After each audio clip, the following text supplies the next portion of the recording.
안녕하세요. 예,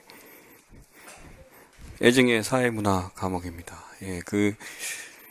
자, 이번에 출제 문제가 뭐 5개가 될지 4개가 될지 몰랐는데 5개가 나오고, 그러다 보니까 이제 뭐 자료 수집 방법이 하나가 더 나왔다고 해야 될지 아니면 그런지 모르겠지만, 역시 연구방법론 문제 하나, 그 다음에 3대장 중에 하나, 그 다음에 문화 파트에서는 말씀드렸다시피 문화인류학과 문화가 이제 한 번씩 순환되다 보니까 인류학 차례가 하나, 그 다음에 이제 일탈이 들어갔죠. 일탈이 들어가서 나오게 됐었는데, 당연히 상상론적 일탈 차례가 됐었기 때문에 그런 식으로 출제가 됐습니다. 물론 이게 여러분들도 이제 기출 분석을 하시고 내용을 보셨을 때 어떤 내용이 어디서 나왔다 이렇다라기보다는 나왔던 것을 어떻게 활용하냐 이런 거고,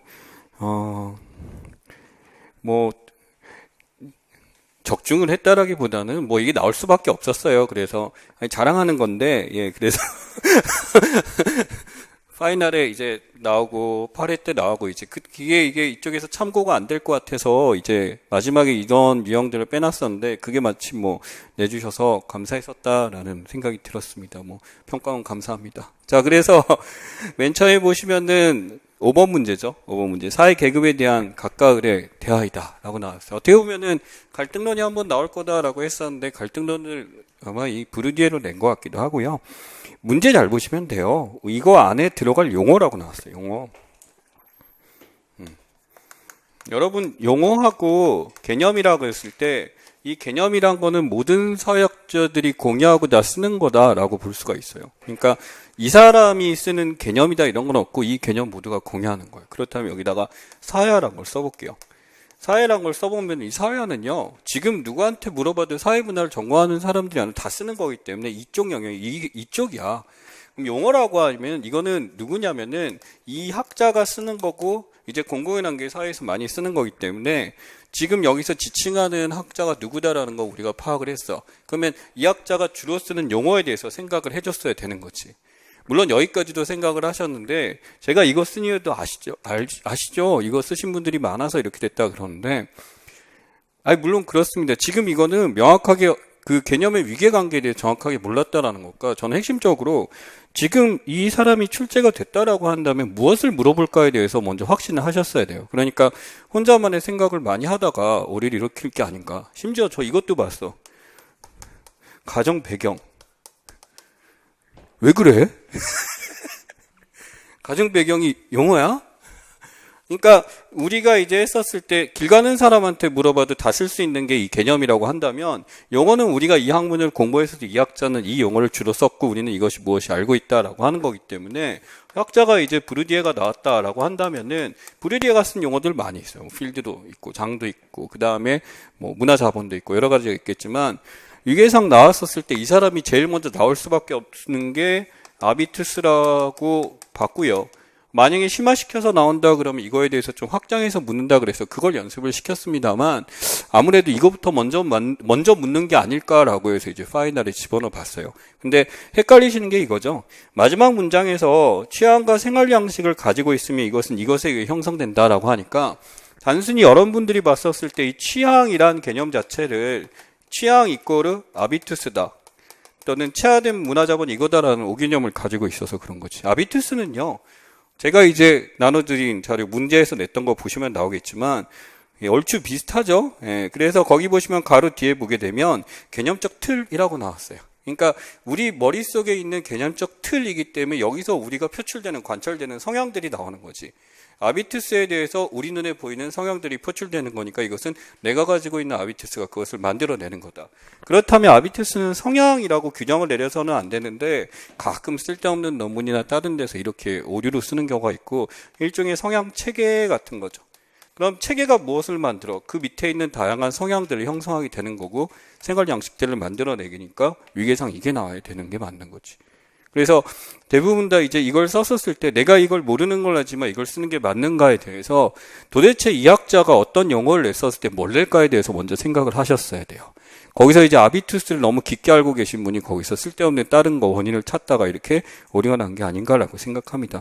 그래서 여기 보시면은 갑을 대화에서 전형적인 우리 사회문화에서 대화 형태로 나와서 설명을 굉장히 자세하게 해주는 게 나와 있죠. 그래서 아비투스에 형성된다 라고 해서 답이 완성이 됐습니다. 그래서 아비투스는 지금 보다시피 지금 여기 나와 있는 뭐 파이널이나 이쪽에서 다뤘습니다만 구분해야 될 게 이제 이 위계가 나왔으면은 이제 문화자본은 그 전에 나왔어요. 기출에서. 그럼 그 다음에 나올 게 이건 거예요.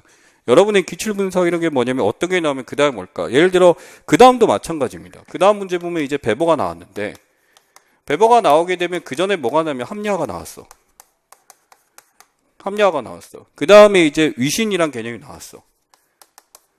계층에 대해서 나왔어. 그럼 그 다음 영역이 가게 되면 이제 위신과 합리화 됐을 때 합리화 이후의 상황에 대해서 나오겠지. 그래서 제가 강조했던 게 이제 역설에 대한 개념이었고 합리화의 역설이 나오게 되면 합리화의 역설이 왜 나오게 됐었나 그 원인에 대해서 생각해 볼 의도가 있었죠. 그리고 무엇보다 저번 때 나왔죠. 저번 때 나와서 바로 저번 때 관료제에 대해서 이념형에 대해서 냈었으면 이걸 다시 한번 다룬다라고 했었는데 이게 이렇게 설명하더라고요. 물어보니까 너무 쉬워서 틀렸다. 세상에 그런 말이 어딨어. 너무 쉬운데 왜 틀려. 그러지 마요. 예. 그래서 베버 같은 경우 얘기하면 현대사회가 합리화 과정 통해 발전해왔죠. 합리화 역사로 비관적인 결과라는 얘기를 했습니다. 그래서 근대적인 이것 나왔어요. 근대적인 이것이니까 우선 근대에서 살펴볼 수 있는 것이라고 볼 수가 있고 이것이라는 단어를 썼죠. 근데 이것에 대해서 그 다음에 다시 한번 완전히 잡아버립니다. 형식 합리성의 가장 전형적 형태다라고 나왔어요. 합리성 중에서 형식을 위주로 하고 여기에 대해서 이것이 나타나는 형태. 그렇다면은 지금 우리 근대에서 나타나는 것 중에 형식 합리성을 가장 잘 살펴볼 수 있는 것이라는 거지. 그러면은 것까지만 봐도 우리가 관료된 걸 아는데 그 다음에 아예 인간서에부터 이것이 나왔다. 아시다시피 합리화 역설인 배부가 관료제에 대해서 흥분하다가 막상 살펴보니까 문제점이 나타나 세월이까지 나갔다라고 하니까 관료제는 명확한 답이었다라고 나와 있습니다.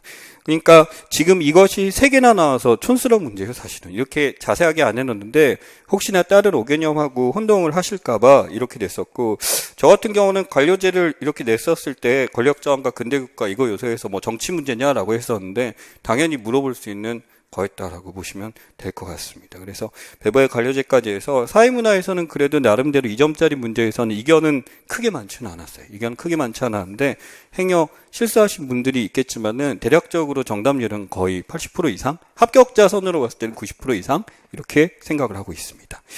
자, 그 다음부터 이제 서술형 파트 나오죠. 예, A형 11번 문항입니다. 이제 문화가 나오는 유형이 알 것 같아요. 이제 문화라는 거는 뭐가 나올까? 5문제가 나오면 문화인리학이 나온다. 이일 교수님 말씀해 주셨습니다만 문화는 뭐 반드시 나온다고 정리를 하시는 게 맞아요. 근데 이전에 가는 게 문화의 일반론에서 나왔다라고 한다면 이게 순환이 되죠. 일반론이 나오게 되면 그 다음에 나오는 게 인리학 이론이 됩니다. 왜냐하면 그 전에 구조가 있었으니까 이게 순환돼서 시적적으로 되는 것 같아. 만약에 이게 순환이 안 돼서 들어가는 건 일정한 사례를 통해서 우리가 여기서 봤을 때 뭐 연구 방법이나 그 사례에 대한 분석, 예전에 호피족 문제 같은 그런 거지만 요번에는 이게 나올 게 맞았죠. 그래서 연습을 많이 했었어요. 연습을 굉장히 많이 하고 다른 이론들하고 비교했는데 이렇게 나올 줄 몰랐습니다. 근데 이거는 예측이 가능한 게요. 우선 진화론은 좀 예측이 가능했던 게 진화론이 어렵게 나오지 않고 그냥 개념만 묻는다라고 하는 게 여러분 이게 평가 문제예요. 그 사회문화 문제 보게 되면 6, 9, 11 해가지고 수능까지 해가지고 진화론을 계속 냈어. 그 쓸데없는 걸. 쓸데없다 그러면 안 되죠. 근데 아무튼 그걸 냈었어. 그래서 진화론이 나온다라고 한다면은 진화론이 단독으로 못 나오고 다른 이름과 비교해서 뭐 한계점을 묻는다든지 비교가 나온다라고 했었는데 진화론이 나왔고 당연히 이제 문화인리학의 3명 중에 하나인데 이제 구조주의가 나왔었으니까 나머지 레드 아니면은 말리가 될 거다 그랬는데 말리가 출제가 됐죠. 이 말리가 출제가 됐었는데 말리에 대해서 답변 쓰신 분들 이거 궁금하실 겁니다. 예, 기능주의 쓰신 분들이 있고 여기 앞에다가 심리 또는 심리적 또는 생리적 이런 거 쓰신 분들이 있는데 엄밀하게 기능주의가 우선 정답으로 될 거예요. 마리노프스키는 스스로 이제 펑셔널리즘 기능주의라고 본인을 지칭했는데 이 기능주의가 여러 개 있다 보니까 이렇게 구분하는 거야. 그럼 이건 틀리게 하진 않을 거예요. 틀리게 하진 않는데 심리학적 기능주의라는 표현을 썼었어요. 실제로 마리노프스 심리학적 기능주의. 그래서 우리가 이제 할 때 심리적 기능주의, 심리기능주의 이렇게 부르지만 기능주의로 쓰는 게 맞겠다. 그럼 기능주의라고 쓰면 진화론도 사실은 정확하게 쓰면 뭐라고 쓰는 게 나을까? 주의라고 쓰는 게 좀 더 안전하겠지. 이런 게 이제 답변 쓸 때 센스야. 근데 진화론을 틀렸다고 표현하지는 않을 겁니다. 그 다음에 오답으로 나온 게 이게 제 문제에 있으면 있지만 이걸 제가 뭐하고 비교한 문제를 냈었냐면 난이도가 너무 쉽잖아. 그래서 신진화론하고 비교 문제를 냈었거든. 근데 이걸 쓴 양반이 있는 거야.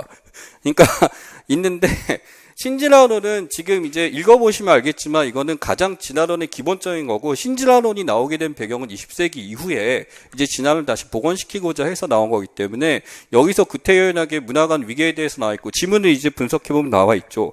이제 동일하고 보편적 발전하고 기본적으로 발전 속도라 그러니까 솔직하게 신진화론은 답변으로 사용하지는 않을 겁니다. 그러니까 위계상 봤을 때 진화주의 아래가 있는 거기도 하고요. 그래서 여기서 묻는 것은 이것은 아닐 것 같다. 그래서 감점을 하시는 게 맞고, 진화론 또는 진화주의 이렇게 됩니다. 그 다음에 제가 이제 자료 수집 방법이 나오게 되면 자료 수집 방법에 대해서 장단점까지만 정리하시면 충분하겠다라고 했는데, 여기 문제에서 뭐라고 나왔냐면 자료 수집 방법 냈어요. 근데 자료 수집 방법에 답변을 쓰실 때 이제 현지 조사가 있고 참여 관찰법이 있고 해서 요거 갖고 논의를 하는데, 자, 이 자료 수집 방법은요, 사실 이것도 자료 수집 방법이 많아. 근데 위계상 봤었을 때 자료 수집 방법 우리가 5가지가 뭐다라고 확인을 지어놨지. 그러니까 이 사람이 썼던 자료 수집 조사 방법, 방식을 써라라든지 구체적으로는 현지 조사를 썼겠지만, 자료 수집 방법은 우리가 가르치고 배울 때 그 5가지 안에서 쓰는 것이 맞기 때문에 참여 관찰법을 당연히 쓰는 게 맞겠지.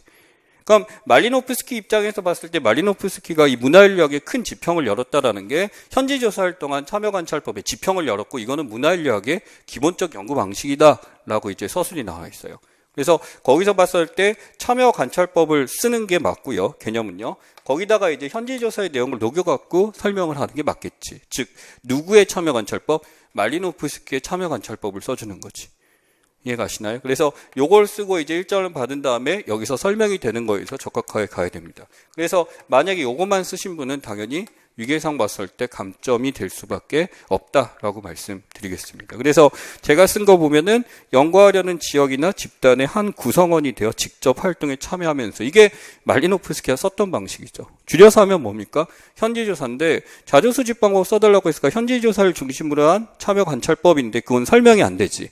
그러니까 참여관찰법을 설명하기 위해서 뭐가 참여관찰인지 설명이 필요하다 보니까 이렇게 풀어서 써주는 게 낫겠다. 그래서 여기 뭐라고 나오냐면 핵심적인 자료 수집 방법을 설명하시오가 아니라 서술하시오란 말이야. 서술이란 거는 설명이라는 우리 정의적 영역에 있는 게 아니라 실제 말리노프스키가 썼던 방식으로 참여관찰법을 써라라는 게 맞겠지. 그렇게 되면은 이런 식의 구조를 쓰는 게 맞겠다라고 하는 게 나옵니다. 그래서 심리학적 기능주의라고 하고, 후대 이제 문화인류학에서 이 말리노프스키를 순수기능주의라는 이름으로 붙이거든요. 그래서 여기까지도 정답이 될 수 있겠다 봐서 이제 체크를 해놨습니다. 그래서 말리노프스키는 참 많이 다뤘는데 여기에 대해서 지금 보시면은 이렇게 출제가 될 것 같다 했는데 깊게까지는 안 나왔네요. 저는 이제 예상하기를 좀 더 이제 이게 구조주의 나왔으니까 깊게 이론을 비교하는 게 나오지 않을까 했었는데, 이 정도 수준에서 나와서 공부 많이 한 친구들은 아깝다 이런 생각 하시겠지만 근데 쓰기 힘들었지. 자, 그래서 여기까지 보시면 될 것 같고 12번 문제입니다. 자, 1탈이죠. 자, 이거 1탈에서 낙인을 쓰는 거는 힘들지 않았었을 거예요. 근데 이거는 또 조건이 나와 있습니다. 작성 방법이 나와 있죠. 작성 방법이 나와 있는데 가는 어떤 1탈 행위인지 그 명칭을 제시하래. 그럼 명칭 쓰면 되는 거지. 그 명칭에서 우선 첫 번째 낙인 이론 썼어요. 그쵸? 그 다음에 2번 보시게 되면은 미출진 기억과 같은 경우 레머트는 무엇이라 규정했는지라고 하는데 레머트가 안 중요하지. 설명에 나와 있죠. 부정적 반응에 따라 자아 개념을 수정한 경우 그 사람은 1탈적 삶을 안 잡아 1탈 경영에 관여하게 된다. 1탈을 내면화하게 된다라고 했으니까 여기서는 2차적 1탈에 대한 얘기가 되겠죠. 근데 여기서는 좀 지문에서 잘 봐야 될 게 앞부분에 가보면요. 1차적 1탈에 대한 내용이 나와 있습니다. 그죠? 매니에 보시면은 사람들은 사회적, 문화적, 심리학적, 셋째 줄에 생리학적인 다양한 요인들에 1탈 행위를 한다라는 거지. 그러니까 1차적 1탈에 대한 설명이 처음에 제시가 돼 있고, 그 다음에 밑줄 친 거는 이것이 여기서 이제 레머트가 얘기한 거다라고 했어요. 이걸 명확하게 쓰는 거 해가지고 여기까지는 문제가 없었다라는 거죠. 또한 개념을 제시하라 그랬어요. 명칭을 제시하라 그랬어요. 개념과 명칭 제시니까 2차적 1탈을 구태연하게 설명할 필요는 없다. 나와 있는 거니까. 그렇죠? 이거는 단답형 같은 그런 문제다라고 보시면 될 것 같아요. 자, 관건이 되는 3번입니다. 3번 같은 경우 문제가 뭐냐면 나를 근거로 라고 나와 있죠. 범죄와 공식적인 사회통제의 관계를 설명하는 가의 문제점을 서술할 것입니다. 그러면은 가의 문제점이 있으니까 나 같은 경우 어떤 식으로 관계를 설명했나가 제시가 돼야 되겠지. 그치? 나는 어떤 관계다라는 것을 설명해 주고 그 다음에 그래서 가는 그래서 한계점이 있다지. 이건 엄밀하게 뭐가 필요하냐면 이 나에 나와 있는 상황에 대해서 이제 정리하는 문장이 하나 들어간 다음에 마지막에 가는 낙인이론의 한계죠. 낙인이론의 한계 비판점인데 또 봐야 될 게 낙인이론 한계를 길게 써라라는 문제는 출제가 됐었어. 맞죠? 낙인이론 한계는 길게 출제가 됐었으니까 이 입장에서 봤었을 때 문제점이 되는 게 무엇이냐라는 거지. 그렇다면 이걸로 봤었을 때 이 낙인으로 설명할 수 없는 일탈이 있다가 가장 좋은 대답이 될 거야. 그럼 뭐가 있을까? 제가 쓴 이제 지속적 일탈자 또는 이거 말고 상습 일탈자에 대한 얘기가 이제 나오겠죠. 왜냐면은 얘네들이 지금 이런 걸 해서도 낙인해서 나온다라고 했었는데 지속적으로 낙인이 없어도 지속적 일탈은 설명 못한다. 정확하지? 요거 하나. 그 다음에 굳이 위계상으로 같이 받자라고 한다면 낙인이 없어도 일탈을 저지르는 사람에 대한 얘기에 대해서 할 수가 있으니까 화이트 칼라까지도 아마 정답을 해줄 거예요. 화이트 칼라를 얘기해 주는 거는 화이트 칼라는 상대적으로 낙인을 받는 경우가 드물기 때문에 여기서 이제 낙인과 관계없이 일탈을 하니까 여기까지는 될 것 같아. 근데 이제 제가 애매하다고 보는 게 이거 쓰신 분이 있어요. 단순화에 대해서 쓰신 분이 있어요. 지나친 단순화라는 게 낙인이 있으면 일탈이 있다라고 이렇게 하는 것도 낙인이라는 한계점 분명하긴 한데 요거 같은 경우는 이걸 쓰고 여기까지 포함해서 쓰셨다면 인정을 할 텐데 요것만 쓰게 되면 좀 애매하긴 합니다. 왜냐하면 이것은 나를 정리한 내용하고 관계를 봤을 때 약간 좀 함량이 떨어지는 거다라고 볼 수가 있어. 그래서 여기서는 실제 사례를 들어서 이렇게 되는데 이거 유형 비슷한 게 비슷하지. 저번에 머튼 나왔잖아. 머튼을 통해서 뭐 설명을 잘하는 건 냈으면 이제는 반대로 뭐 하는 걸 낸 거야? 설명을 잘 못하는 것을 낸 거지. 기출적으로 봤을 때 저 때는 결정적으로 예시를 쓰라라고 했으면 반대로 이번에 이걸로 설명할 수 없는 걸 써라라는 영역이 되니까 상대적으로 이걸 지금 제시하게 되면 가장 좋다라고 볼 수가 있겠죠. 그래서 단순하다 했으면 낙인이 있어야 반드시 일탈이 있다라는 거에 대해서는 여기서는 낙인이론이 1차적 일탈 설명이 있기 때문에 그래. 얘네가 설명을 잘 못하는 건 맞아. 하지만은 이게 있기 때문에 이걸 쓰는 것은 조금 애매하다. 그래서 저는 칼퇴를 하자면은 뭐 감점은 될 것 같고 요걸 쓰는 게 이제 괜찮다라고 말씀을 드리겠습니다. 그래서 이렇게 정리하시면 되고 나를 정리한다는 건 이제 독립변수, 종속변수죠. 여기 둘 간에 있어서 일탈 부정적 정의가 없어도 낙인이 없을지라도 범죄율은 증가한다라는 거에 대해서 지금 써주면 될 것 같고 그러니까 낙인이 없음에도 불구하고 일탈을 많이 하는 사람들 지속적으로 하는 사람은 어떻게 해? 라고 하니까 제가 그래서 이게 가장 주요한 답변이 될 것 같다라고 하고 이제 상황상 봤을 때 여기까지도 될 것 같지만 이렇다라고 정리를 하시면 되겠습니다. 차후에 이제 본인 쓰신 거나라는 거는 질문해 주시면 좋겠고 낙인은 그래서 충분히 나올 만하지만 어려운 문제는 아니었다. 다만 문제 유형에 맞게 여러분들이 어떤 한계, 어떤 비판점을 고르느냐가 핵심이었다라고 말씀드리겠습니다. 자, 그 다음에 마지막에 실험법 문제죠. 이번에 연구방법론에서 어떤 거 낼까 하다가 이 실험법에 대해서 실험법을 제가 이제 뭐 문제를 많이 냈던 이유가 뭐냐면 문제 만들기가 좋아서 그래요. 만들기가 되게 유연해. 정확하게 실험법은 딱 떨어진 양적 방법이다 보니까 그게 쓸 때가 있어서 보다시피 이제 맨 처음 이제 1번 문제 유형이나 2번 문제 유형이다 해서 사전검사, 사후검사에 대해 얘기를 했어요. 근데 이거는 B형이다 보니까 조금 심도 있게 봐야 되겠지. 내용을 보시면 확실하게 발견했을 거야. 남녀 대학생 참가자들에서 이제 자발적으로 한 사람들한테 무엇이 없었냐가 보이냐면 맞아요. 사전검사가 없었다라는 거지. 그치?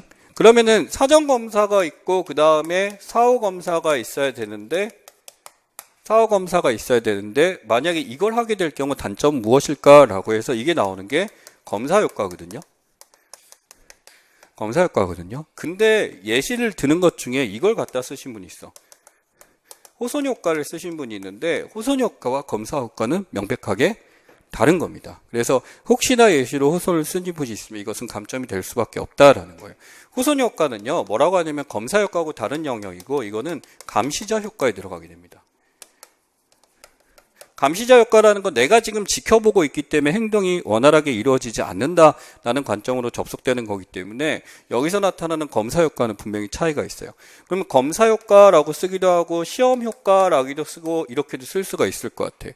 요것 때문에 사후검사 결론에 영향을 미칠 수가 있다라는 거지. 그렇다면 이건 일반화 영역이 아니야. 이 실험 자체가 이제 제대로 결과가 안 나온다니까 묻는다라고 하기 때문에 내적 타당도가 되는 거지. 근데 굳이 내적 타당도를 갖다 쓰는 사람도 저는 조금 애매했어요. 굳이 이걸 써야 될까라는 거지. 본인이 했을 때. 외적 타당도는 일반화에 대한 문제니까 이후에 대한 문제가 되고 실험 전에 사전검사, 사후검사는 대표적인 시험 효과는 내적 타당도 저해 요인에 들어가게 됩니다. 그래서 만약에 쓰신다 그러면 이거고 굳이 이 개념을 안 쓰고도 표현할 수가 있죠. 사전검사를 쓰고 사전검사의 경험이 사후검사 결과에 의지. 이게 바로 검사효과의 가장 큰 이야기가 됩니다. 그래서 여기 보시게 되면 평균적인 영상물이 해서 이렇게 됐을 때 이것이 행해지지 않았다. 사전검사 행해지지 않았다. 연구결과를 왜곡? 왜 왜곡하는데? 실제 이 검사를 해봤으니까 내가 얘네들 이거 묻는가 보다 라고 생각하게 되면서 영화를 볼지라도 내가 이제 보는 거에 대해서 검사한 내용을 이미 알기 때문에 여기서 쓰게 되는 것을 이야기되는 거죠. 여기까지도 잘 쓰셨어. 검사효과에 대해서 썼는데 이제 그 다음에 무엇을 쓰느냐라는 건데 여기 보면 조건이 나와 있습니다.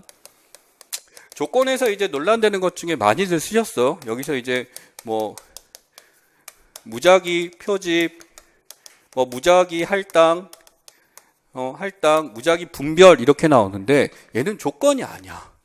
이 조건이라는 거는 지금 여기서 나타나는 문제점에서 이걸 안 했잖아. 이걸 안 했는데 이걸 안 하고서도 조금 더 이걸 확보하기 위해서는 이것을 왜 하는데를 알아야 되는 거지. 이것을 왜 한다라는 거 외생연수 통제라는 말도 있지만 기본적으로 뭐예요?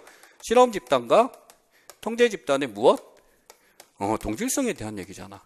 그래서 제가 이제 연구 방법으로 교재에서 발췌해갖고 만든 문제를 보시면 돼요. 거기 첫 번째 이제 2회 때 준 거 보시면 사전검사는 불필요한 과정이 될 수도 있으나인데 이때 나와 있던 평가원 지문이야 이게 출제가 됐었는데 거기 뭐라고 나왔냐면 실험 집단과 통제 집단이 동질하다면이라고 출제를 했었어요. 그치? 동질하다면이라고 나왔어요. 그래서 결국 이 실험 집단과 통제 집단의 동질성 확보인데 이제 이걸 갖다 썼다라고 한다면 무작위 표집을 한다라고 쓰게 되면 만약에 칼퇴를 한다면 솔직히 여기서 감점이 약간 들어갈 수밖에 없어요. 여기서 목적 조건이라는 거는 실험에 대해 원활한 결과가 나오는 거지 그냥 무작위 표집을 한다라는 거는 의미가 없을 수가 있고 결국에는 요 말이 들어가야지. 그러면 이렇게 쓰신 분이 있어. 무작위 표집을 통해서 동질성을 확보한다라고 하면 그건 괜찮아. 근데 실제로 무작위 표집 말고 뭐도 있냐면 실제 실험법이 있을 때 선별이라는 방법도 있어요. 선별이라는 거는 자기가 지금 봤었을 때 이 집단 자체가 굉장히 모든 속성에서 변수가 통제되고 확실하게 두 개의 속성이 같다는 게 확실하면 내가 이제 집단에 대해서 내가 지금 연구 대상에서 명확하게 판단이 된다면 실제 자기가 선별할 수도 있다라는 거야. 그러니까 선별의 목적은 전부 다 뭐예요? 선별하든 무작위 표접하든 뭐가 확보해야 된다? 동질성이 가장 큰 중요한 문제가 되는 거지. 그래서 요거를 체크해서 쓰셔야 되는 게 핵심이다라는 겁니다. 그러니까 이거는 연구방법론 문제가 이번에 나왔던 거는 특별히 우리가 연구방법론이 좀 확장돼서 나오고 모르는 개념이 나온다라고 하는데 굳이 그걸 따지자면 이 정도? 검사효과라는 건데 검사효과가 몰라도 지금 읽어서 파악을 했었을 거예요. 저 검사효과란 말 안 썼어요. 뭐라고 나왔냐면 사전검사의 경험이 사후검사의 결과에 영향을 줄 수 있으므로 라는 얘기로 써놨죠. 그러니까 지금 뭐냐면은 문제에서 이렇게 나와 있습니다. 기억을 쓰고 기억이 니은을 유발할 수 있는 연구 결과 왜곡하는 이유. 사전 검사가 연구 결과에 영향을 미치는 걸 쓰는 거지. 사전 검사 때문에 결과가 왜곡되는 거지. 그렇지? 그걸 이제 해는 건데 뭐에 대한 영향죠? 사후 검사, 결론에 대한 영향, 실험 자체의 결과에 대한 영향을 준다. 이렇게 서술하시면 충분하겠지. 그래서 그렇게 쓰시면 될 것 같고 디귿 같은 경우는 조건이라고 그랬을 때 요거는 이제 수단이다. 조건을 갖추기 위한 수단이니까 요건 써도 되고 안 써도 되고인데 이제 만약 이것만 쓰게 됐을 경우는 감점이 되고 여기까지는 괜찮겠다라고 보시면 될 것 같습니다. 그래서 사회문화 문제는 지금 보면 아시겠지만 뭐 난이도가 높다라고 보기 힘들어요. 다만 쓸 때 항상 그렇잖아. 사회문화 문제 쓸 때마다 껄쩍지근하다 이 생각들 있잖아. 이제 그게 가장 문제가 아니었나라는 생각도 있고 제발 이제 개념이나 용어나라는 위계에 대해서 여러분이 명확하게 판단하시는 게 가장 중요하다와 제발 조건을 철저하게 보시고 조건에서 쓰라는 것만 써라라는 게 핵심입니다. 그러니까 조건에 대했을 때 중원부원 길게 쓰는 경우가 되는 게 이제 많이 안 써보신 분이야. 그러니까 뭔가 답변을 썼을 때 내가 이렇게 썼다는 걸 지속적으로 이제 확인을 해보고 이제 이게 맞게 썼냐에 대해서 이게 뭐 선생님들이 할 일이죠.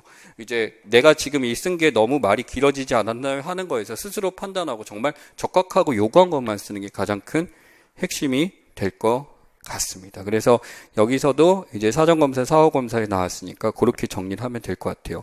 점수로 따지자면 감점에 대해서 이제 그 낙인에 대해서는 굳이 그 뒤에서 어느 정도 쓰냐에 따라서 감점이 좀 있을 것 같고, 그 다음에 마지막 문제 역시 실험법 문제가 다른 거에 비해서는 조금 와닿지 않고 급하게 써야 되니까 난이도가 있었던 것 같아요. 물론 9말까지는 안 가셨겠지만 여기서 이제 어떤 걸 쓰는데 다른 것에 대해서 조금 정확하게 못하고 빠진 거에 대해서 칼체를 해보면은 뭐 이것만 썼다 그러면 저는 뭐 2점 정도 감점을 갈 수도 있어요. 실제로는 그렇게 됐고, 여기서 이제 사전 검사에 대해서 이 검사 효과에 대해서 명확하게 써야 된다.